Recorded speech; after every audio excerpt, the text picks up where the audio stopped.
Get Up Nation.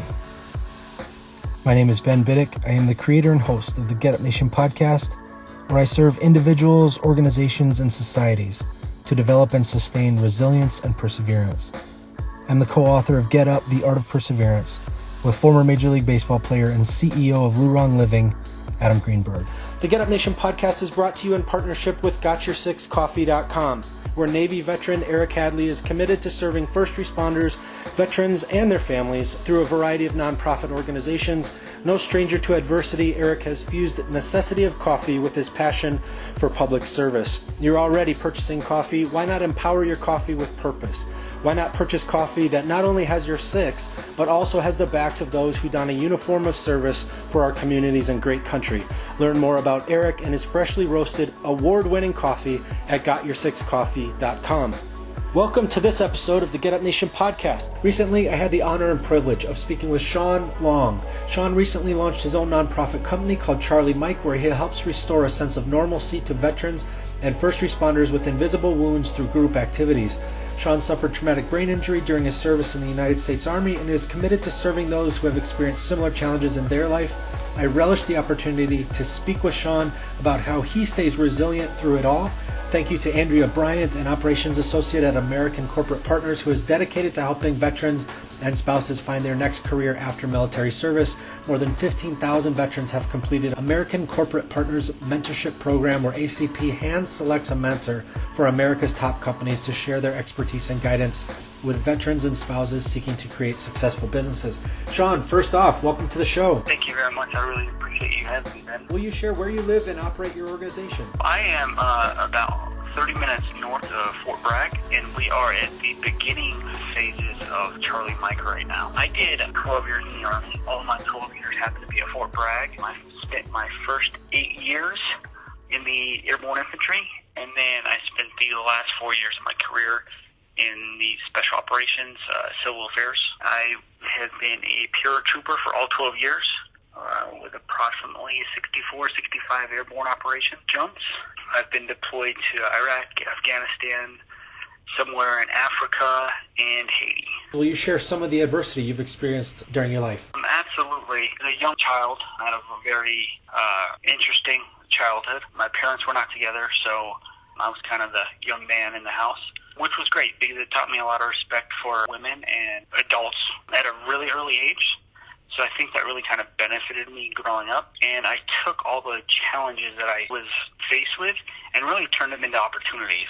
And I think that's been a really great tool for me, not only in my early childhood, but just in the military and even after the military. I take things that happen to me and I find a way to leverage them into a tool that I can use later on and maybe help other people, which is something I'm kind of doing here with Charlie Mike. You've had some pretty extensive and troubling injuries. You've suffered tremendously. If you're open to sharing some of those struggles so that people listening who may have gone through similar things would love to let the audience know how you've taken these difficult times and transition them into opportunities. In September of 2016, I had an airborne operation that I thought was pretty normal. For about the next 2 months after that, I had something going on and I wasn't quite sure what I was experiencing. I had a lot of balance issues, headaches, and things just continued to kind of get worse from there. So for about the 6 months following that airborne operation, things got worse. And I started to have stabbing pain inside my ear. My speech started to deteriorate, and my concentration, and even the dynamics like within my family, between myself and my wife and my children. I had all these things happen to me, and I didn't have anything to show for it. I wasn't quite sure why. So my airborne operation was September 1st of 2016. I was diagnosed in April of 2017 with 26 separate brain injuries. The last one, which was on September 1st, was the biggest one. And during that whole time, I was just trying to continue on with my normal up-tempo in the mission, not really acknowledging that I had an injury.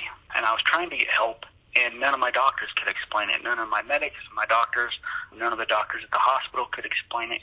I had probably been to the emergency room about a dozen times in that first year.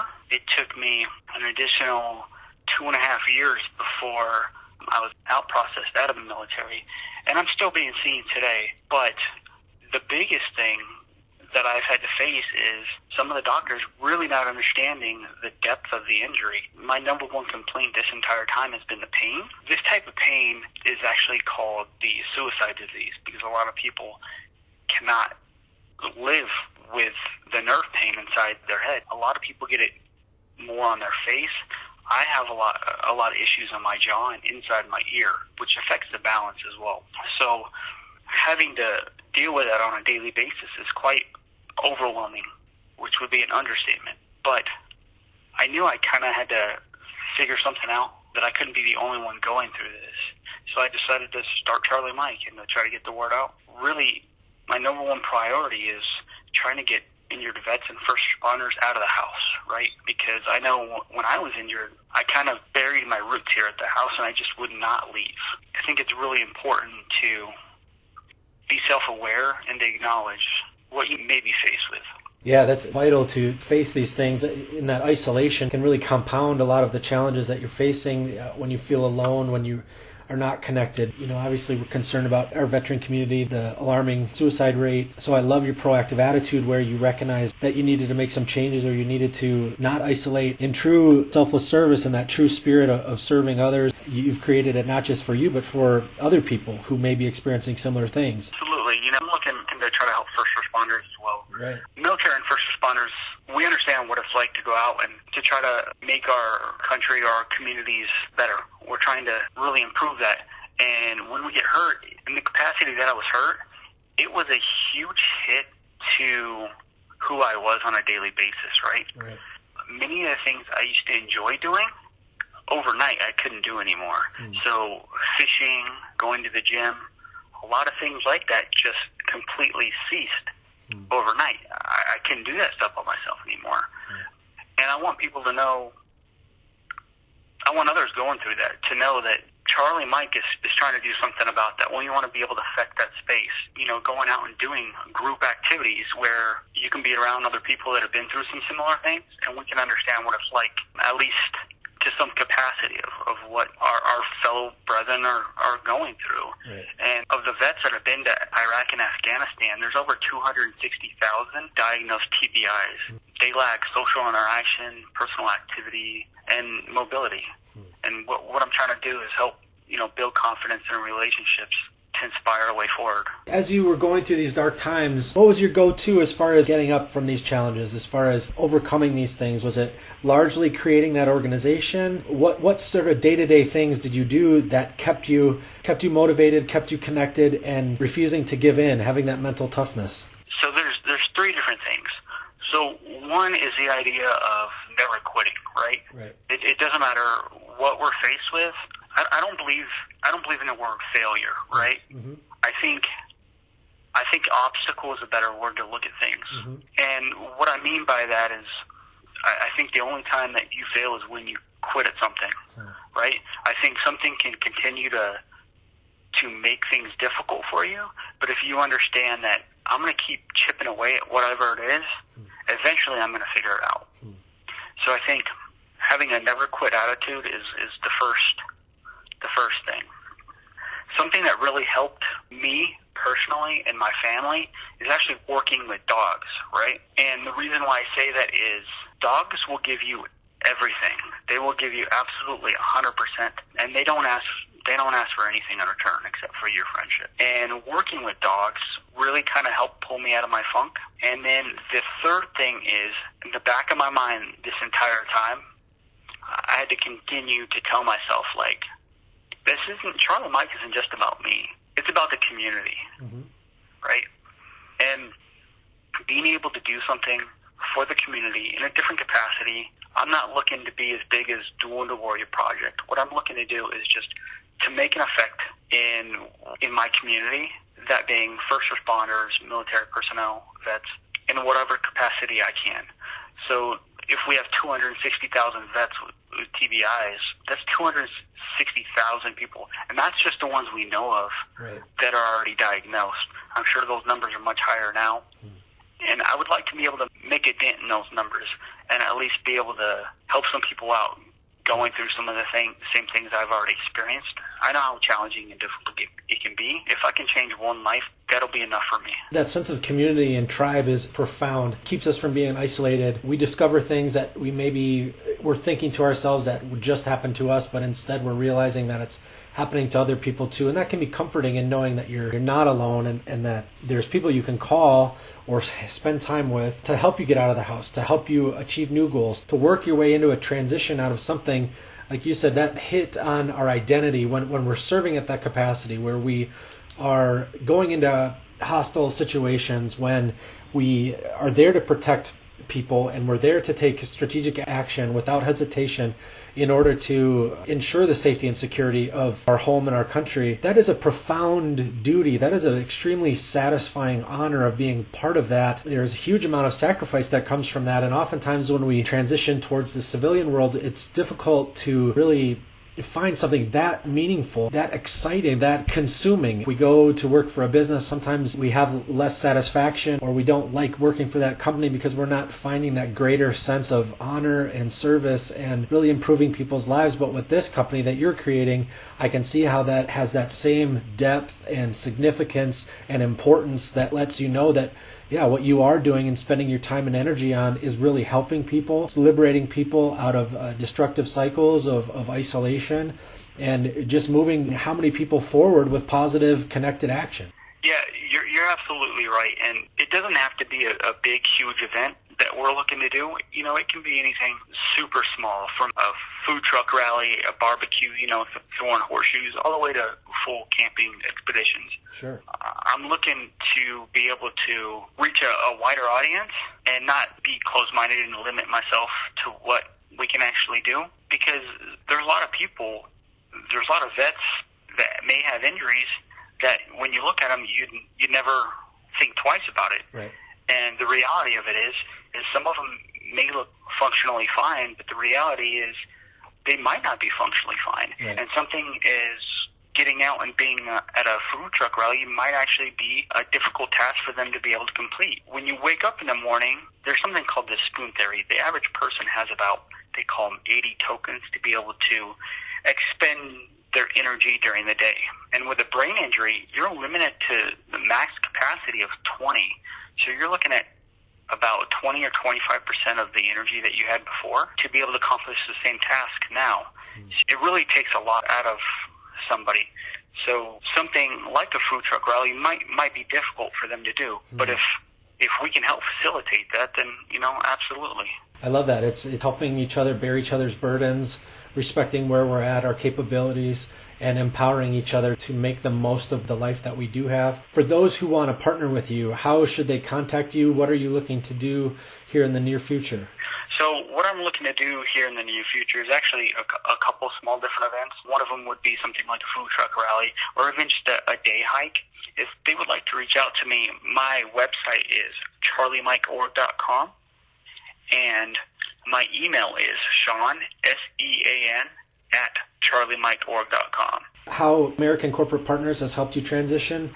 Yeah, absolutely. They supplied more information than I could ever provide. I'm doing a project management professional business certification that will allow me to basically, when I'm looking to apply for grant money to be able to do some of these events, it will give me a better probability of receiving the grants. So through that program, I got linked in with American Corporate Partners, and they are actually providing mentors for people in all kinds of different business within project management.